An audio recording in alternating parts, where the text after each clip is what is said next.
Halo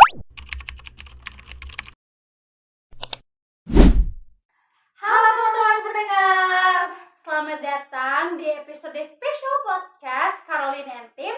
Saya Caroline, Saya Jessica. saya Putri.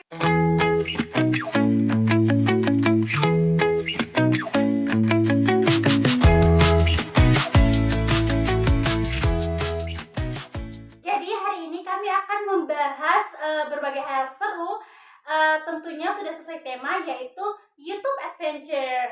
Jadi yang dimaksud dengan YouTube Adventure itu kami akan membahas bagaimana kami mengenal YouTube, awal mulanya itu seperti apa, kelebihan, kekurangan, dan kayak pengaruh YouTube dalam kehidupan sehari-hari. Seperti itu.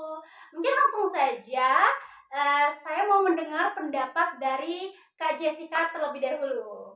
Oke, jadi untuk saya pertama kali saya tahu tentang YouTube itu sudah dari kecil sekali. Kebetulan saya lahir di tahun 2001 dan kemudian pada saat saya sudah mulai beranjak dewasa, saat saya TK, bapak mama saya tuh sudah mulai mendengar lagu-lagu di YouTube pada saat itu. Cuman masuk atau mulai searching di YouTube itu saya lakukan di umur saya 15 atau 16 saat saya masih SMP. Nah, saat itu tuh saya baru tahu kalau oh ternyata di YouTube itu ada banyak hal yang bisa kita cari, yang bisa kita pelajari juga. Gitu.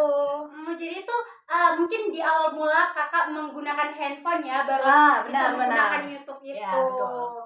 Gitu. Jadi dengan awal mula itu menjadi awal permulaan pengenalan kita terhadap YouTube itu, gitu. Begitupun dengan saya, bisa mengetahui awalnya adanya YouTube itu pas awal kami menggunakan handphone sadar sendiri.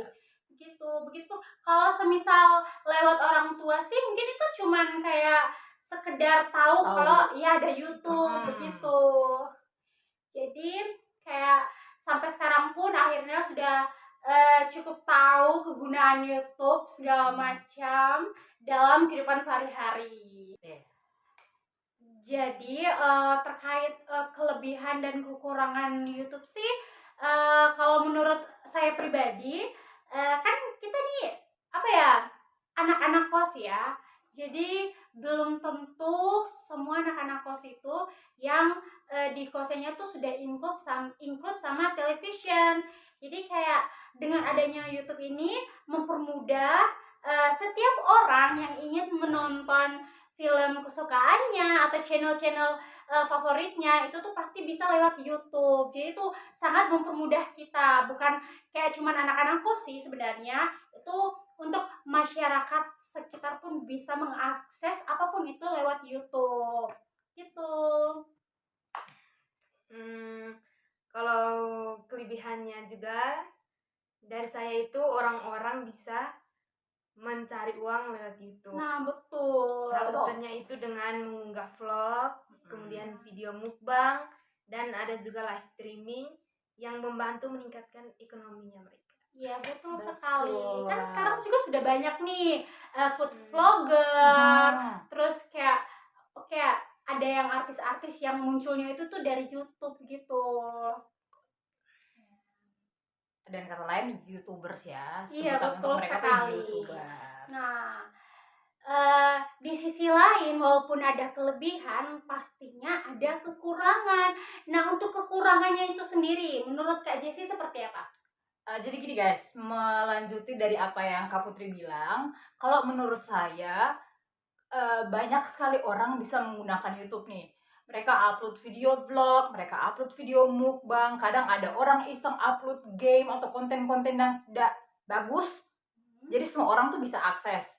Nah, pada akhirnya ada anak-anak di bawah umur yang mungkin jauh dari pengawasan orang tua bisa akses video-video tersebut. Jadi menurutku sebaiknya pihak dari YouTube mungkin memisahkan atau memberi screening sebelum kita pakai YouTube. Jadi kayak kita bisa tentu tujuannya menonton apa. Karena takutnya untuk anak-anak yang di bawah umur, apalagi kayak anak-anak zaman sekarang udah bisa searching yang aneh-aneh di YouTube. Jadi kayak takutnya malah itu mengganggu proses perkembangan mereka. Gitu, kekurangannya tuh itu sih. Iya, sebenarnya kan sudah ada YouTube Kids nih. Cuman mungkin ada beberapa pihak atau ada beberapa individu atau orang-orang itu yang masih menggunakan YouTube sebagai bahan tontonan anak-anak di bawah umur. Ya. Begitu, mungkin itu sudah menjadi salah satu hal yang biasa atau hal yang lumrah bagi mereka, seperti itu. Jadi apakah menurut kakak-kakak nih itu tuh sudah menjadi hal yang mempengaruhi dalam kehidupan kita sehari-hari, bukan? Kalau untuk saya sejujurnya YouTube itu aplikasi pertama yang selalu saya buka setiap kalau saya mau makan. Iya, Atau betul ada sekali. aktivitas kosong kayak saya lagi jenuh, kayak bingung mau ngapain di kosan, ya saya buka YouTube, saya nonton video short di YouTube, kemudian buka video-video lucu. Jadi di YouTube itu tuh ada beberapa channel yang saya pakai untuk bisa mengisi kekosongan saya.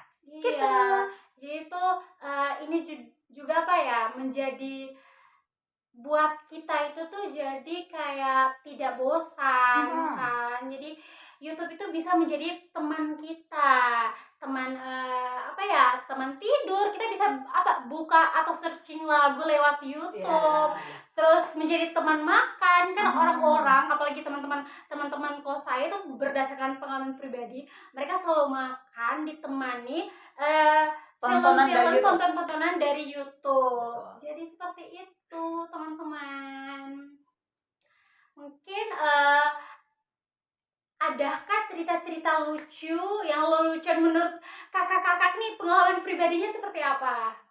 Jujur kalau saya kan saya sering nonton video-video horor di YouTube nih. Jadi ada salah satu channel YouTube, kalau boleh sebut nih channelnya RZL5 kalau teman-teman tahu. Iya, itu menjadi salah satu channel favorit. Itu tuh kan saya sering nonton. Maksudnya kayak entah saat saya lagi capek atau saya pengen tidur dan butuh sesuatu yang untuk saya tonton sebelum saya tidur, saya nonton RZL5. Dan kalian tahu guys, kayak lagi nonton, lagi serius-seriusnya dengar itu podcast, itu video, tiba-tiba muncul iklan lagu dangdut. Kayak rasa takutnya tiba-tiba jadi lucu. Iya, kayak kita sementara menegangkan ya, sementara kayak tegang, aduh kira-kira nih apa nih yang bakalan terjadi, narasumbernya bakalan ngomong apa nih, tiba-tiba iklan lagu dangdut. Gitu. Itu sih menurut saya lucu sekali. Rasa takutnya langsung hilang. Iya, betul sekali. A few moments later. Oke teman-teman, itu saja berbagai pengalaman kami, terus cerita singkat terkait mungkin testimoni penggunaan YouTube, terus pengenalan dari awal tentang atau terkait YouTube itu tersendiri. So, semoga kalian semua suka dengan podcast ini. See you in the next video. Bye-bye.